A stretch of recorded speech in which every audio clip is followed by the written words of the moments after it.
ખેડા જિલ્લાના કઠલાલ તાલુકાના લસુંદ્રા ગામે પ્રેમ લગ્નનો મામલો હવે ગરમાયો છે। લસુંદ્રા ગામના પાટીદાર પરિવારની દીકરી રબારી સમાજના યુવક સાથે પ્રેમ લગ્ન કરી લેતા ભારે વિવાદ સર્જાયો। દીકરીની માતાએ એક વિડીયો વાયરલ કરી રબારી સમાજના આગેવાન ઠાકરશ્રી બાપાને દીકરી પરત સોંપવા માટે અપીલ કરી છે। વિડીયોમાં જણાવ્યું છે કે તેમની દીકરી કોલેજ જવા માટે નીકળ્યા બાદ પરત ન ફરતા પોલીસ તપાસમાં જાણવા મળ્યું કે તેણે રબારી સમાજના પિયુષભાઈ સાથે લગ્ન કરી દીધા છે। માતાએ બંને સમાજ વચ્ચે દીકરીઓ ન આપવા લેવાના અગાઉ થયેલા વચનની યાદ અપાવીને પોતાની દીકરી કોઈપણ હિસાબે પાછી માંગી છે અને આ ઘટનાના હવે ઘેરા પ્રત્યાઘાત પડ્યા છે।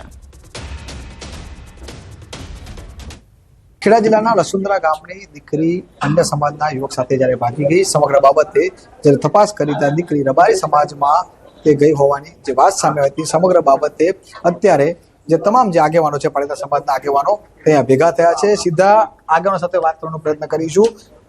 શું નામ તમારું? આજે તમે ભેગા થયા છો, શું કહેશો આના બાબતે? આપનું શું માનવું છે? મારું નામ તેજસ પટેલ છે। હું મેનપુરાનું રહેવાસી છું અને આ ઘટના બાબતે અમે આજે એટલું જ સ્ટેટમેન્ટ આપી શકીએ કે જે કંઈ ઘટના બની છે કે અમારી પાટીદારની દીકરી અન્ય સમાજના યુવાન સાથે જે કંઈ લગ્ન કરી લીધા છે, કે ભાગી ગઈ છે, તો અમારી એક જ માગણી છે કે અમારી દીકરી અમારા સમાજમાં પાછી આવે અને સુખદ રીતે આ વાત પતી જાય। અમને પણ આ દીકરી જે 29 ગામ કરવા લેવા પડતા સમાજમાંથી આવે છે તેના પર એક આગેવાન છે સંજયભાઈ। આજે 29 ગામ સમાજ સહિત અન્ય 11 ગામ સમાજ સહિત અન્ય પણ તમામ સમાજો આજે ભેગા થયા છે।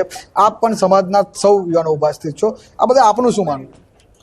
11 ગામ લેવા પાટીદારના સમસ્ત સભ્યો, સમસ્ત આગેવાનો અત્યારે અહીંયા ઉપસ્થિત થયા છે અને સર્વ સભ્યોની અને સર્વ સમાજના આગેવાનોની એક જ માંગ છે કે અમારી દીકરી અમારા ત્યાં પરત આવે એવી અમારી બધાની લાગણી છે અને એ લાગણીમાં બીજો કોઈ અમારે વિવાદ આ તે કંઈ કરવું નથી।